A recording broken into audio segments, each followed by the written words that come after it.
AITA for telling my mill she won't be seeing my baby after throwing a baby shower for herself? My husband and I are expecting our first child. We moved to be closer to his family. I'm no contact with mine. My mother-in-law has been referring to the baby as her baby this entire time. She will say things like, "I can't wait for my baby to be born. My baby is going to be so loved."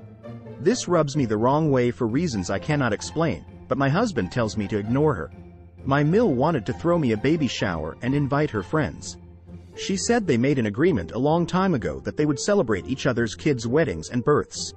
My husband and I eloped and declined a reception for her friends since we don't know them. My mill told me that I owed it to her to let her throw the baby shower since I hurt her friends' feelings by not having wedding reception.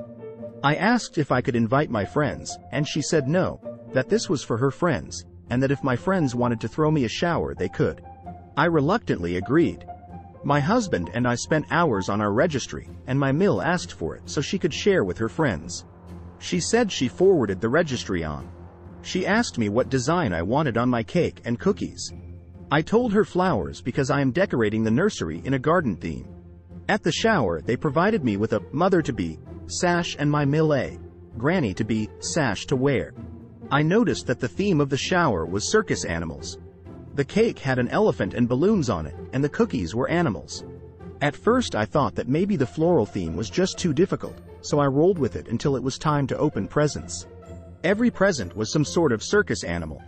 Onesies, blankets, toys, nothing on my registry. I was a little confused and even went so far to check my registry to make sure I hadn't goofed up and changed everything. I thanked everyone for their gifts and tried to sound as gracious as possible, but I was so confused. My husband, who is a little less tactful than I am, showed up at the end of the shower and noticed the theme right away. He goes, "What's up with all the circus animals?" He looks at the presents and says, "This isn't what we asked for."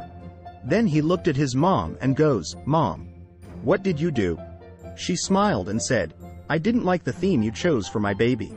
I'm going to decorate my baby's nursery at my house with circus animals, so I created a registry for myself." My husband said, "You did what?" She says, "My baby is going to need a room at my house, so I threw a shower for myself." I lost my composure and told her that she would not see my baby and to stop calling the baby hers, and my husband told his mom that she's delusional if she thinks we're going to allow this. She started crying and said we are just withholding her baby from her. We've been getting texts from his family since the shower, calling us selfish and ungrateful and saying we ruined her joy of being a grandma. Are we the